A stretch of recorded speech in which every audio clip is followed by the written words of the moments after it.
Every year, in the cycle of the liturgical calendar, it comes to pass that the story we call the Transfiguration shows up on the preaching schedule.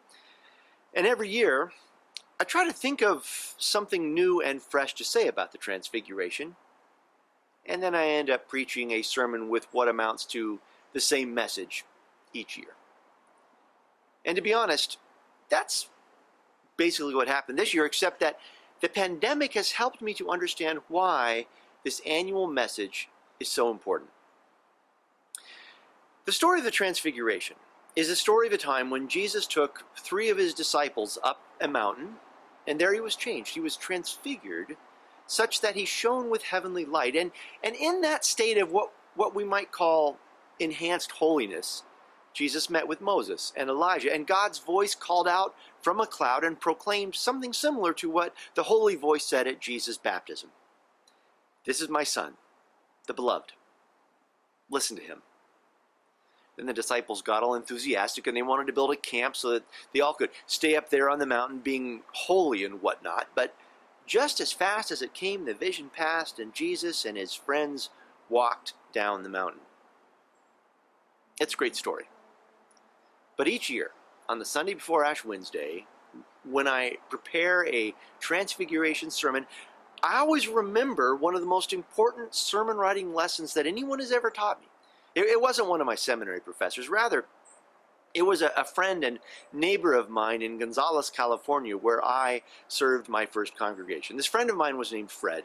And Fred was a retired Presbyterian minister who had spent most of his career working as a prison chaplain, most recently at the Soledad State Prison. And Fred was a great preacher, which meant that he did a lot of pulpit supply in retirement. So most weeks he wrote sermons. And his method for writing was to walk around town thinking and taking notes on a folded up piece of paper that he carried with him. And we often ran into each other there on the streets of Gonzales. And when we did, Fred invariably would say to me, "I'm making some good progress on this sermon. Now I just have to answer the most important question. So what?" That indeed is the most important question for any sermon. And it's a query with which I have struggled over the years while writing sermons on the Transfiguration. So what? Biblical scholars and commentators long have suggested that the story of the Transfiguration is meant to serve as a divine affirmation of Jesus' status as God's Son. It is the Creator affixing a stamp of approval on Jesus' ministry, tying it to the ongoing story of salvation and witness by putting Jesus in the same place as the great prophets of old. The fact that Peter also is on the mountain probably is an affirmation that the church, that is the church with a capital C, is also part of that ongoing mission. And there are a few different sermons that could be preached here. A sermon about who Jesus is, for example, and a sermon about the ongoing work of the church. But I'm actually hung up on the setting of the story. Why is the story set in a beautiful place, made more beautiful by the presence of divine light and a visitation from the prophets of old?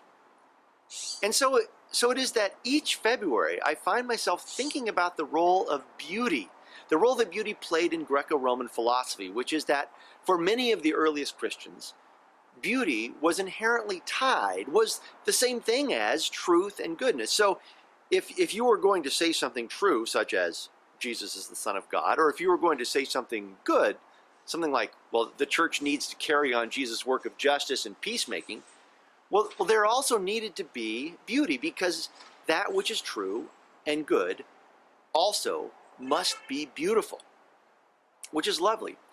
But here I find that I have to ask Fred's question. So what? This is, I think, my 27th Transfiguration Sunday as a pastor, and maybe the 10th year in a row in which I focused on the importance of beauty while preaching on the Transfiguration. But this year feels different because of the pandemic. This year, beauty has taken on new importance for me, and I don't think I'm alone in this. Especially at the beginning of the pandemic, in the early days of sheltering in place, people were doing a lot of beautiful things. You know, Italians were singing arias for their sequestered neighbors. Americans were baking sourdough bread. Folks were spending more time in the garden. Some of us were rummaging around in our closets looking for paintbrushes and knitting needles. I know that I have read some really beautiful books by all sorts of amazing writers, from John Steinbeck and Chinua Achebe to Isabel Allende and Marilyn Robinson. And I know many of you have read wonderful books as well. During the season of social isolation, it also has been when I have learned to love films by Studio Ghibli and other Japanese anime studios. Making beautiful things and exposing ourselves to beautiful work that others have done. Well, this was absolutely the right response to the pandemic. One of the things I miss about preaching to a live congregation from an actual pulpit is that now I cannot interact with you and ask you to raise your hands if you've sung for your neighbors or baked bread or worked in your garden or did some kind of art or made something wonderful or read a good book or have a new favorite film. But I know that if I did ask you to raise your hands in answer to those questions, I know that I would see a lot of airborne palms in the sanctuary of Montclair Presbyterian Church. And that is because for so many of us, the first impulse of quarantine was to find transfiguration in what felt like a scary and worrisome season. And we were not wrong. We were not wrong to be concerned about COVID-19, nor were we wrong to respond to the pandemic with acts of beauty. And so in answer to Fred's question, so what? Here's what I have to say. Let us respond to the story of the Transfiguration by redoubling the work of transfiguration in the face of this pandemic. If you're like me, the work of creating COVID beauty has been hard to keep up. It was one thing to settle in with all sorts of beautiful hobbies and expressions and experiments for the quarantine that might last 6 weeks at the most. It was quite another to keep on doing beautiful things for a whole year or more. Now, we may have been wrong about the timeline, or maybe I shouldn't assume that you had it wrong, but I certainly had it wrong.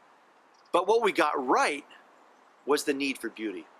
And as time has gone on and the season of sequestration has endured, the need for transfiguration has only increased.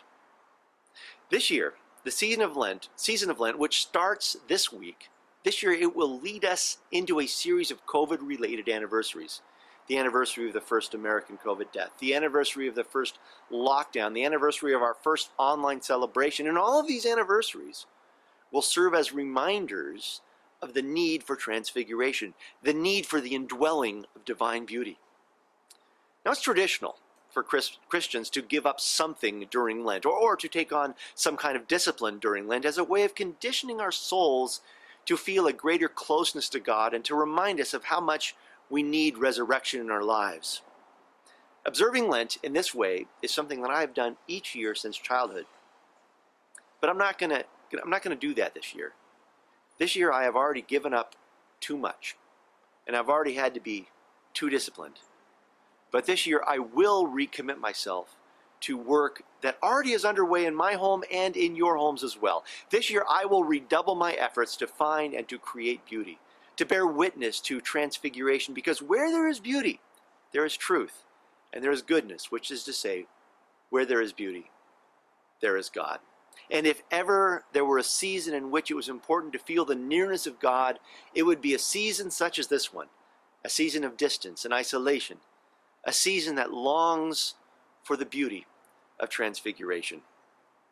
So dearly beloved, keep up the good work, keep singing, keep baking, keep doing art, keep reading good books, and keep watching great films, keep making wonderful meals, even if you are eating alone. Go for walks in beautiful places. Go plant your garden. Go make it lovely with flowers and tasty with vegetables.